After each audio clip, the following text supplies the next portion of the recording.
Hi, my name is Vivian Sweet, and the recipe I chose was how to make yogurt, and we're going to talk about the fermentation process that's involved. I used a yogurt that had multiple probiotics or microbes. I'm just going to mention two of them. One was lactobacillus and the other was streptococcus thermophiles. So these microbes, along with other microbes, they love high oxygen environments like milk. And the lactobacillus takes the lead by breaking down the proteins in the milk and into amino acids, which makes it easier for the streptococcus thermophiles to start to grow. The purpose of adding the yogurt when the milk is cooled is to ferment the lactose or the milk sugar to produce lactic acid. And increasing the lactic acid will decrease the pH, causing the proteins of the milk to become a thicker substance. The more protein of the milk, the thicker it will be. I used whole milk, so my yogurt came out very thick. And then the metabolic process, what's actually involved? Well, the fermentation process gives the yogurt a flavor or tanginess, and that tanginess is the actual lactic acid. So lactobacillus does impart in a sour flavor on top of that.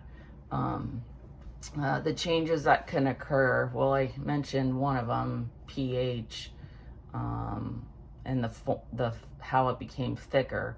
So the process to make the yogurt, we heated at 100 degrees Fahrenheit, and it was on medium to high, and it became very frothy.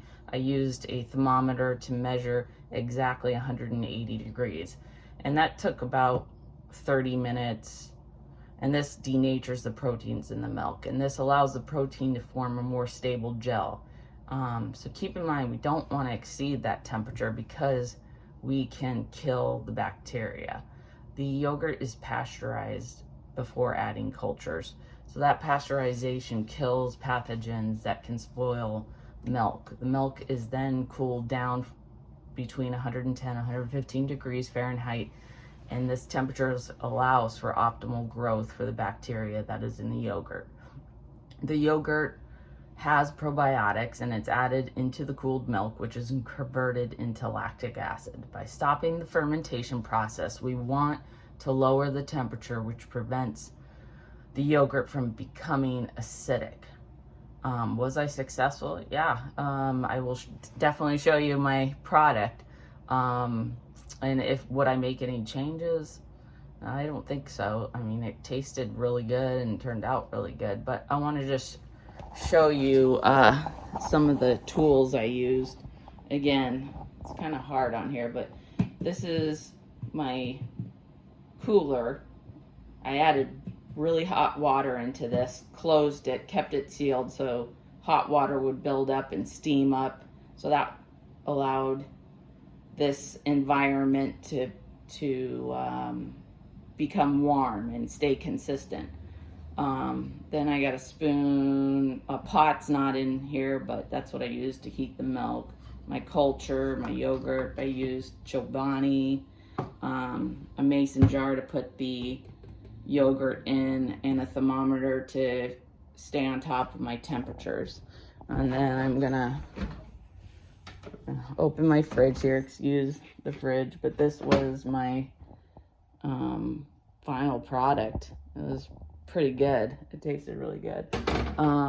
Yeah, so that's the whole process of making yogurt and what fermentation involves. Thank you.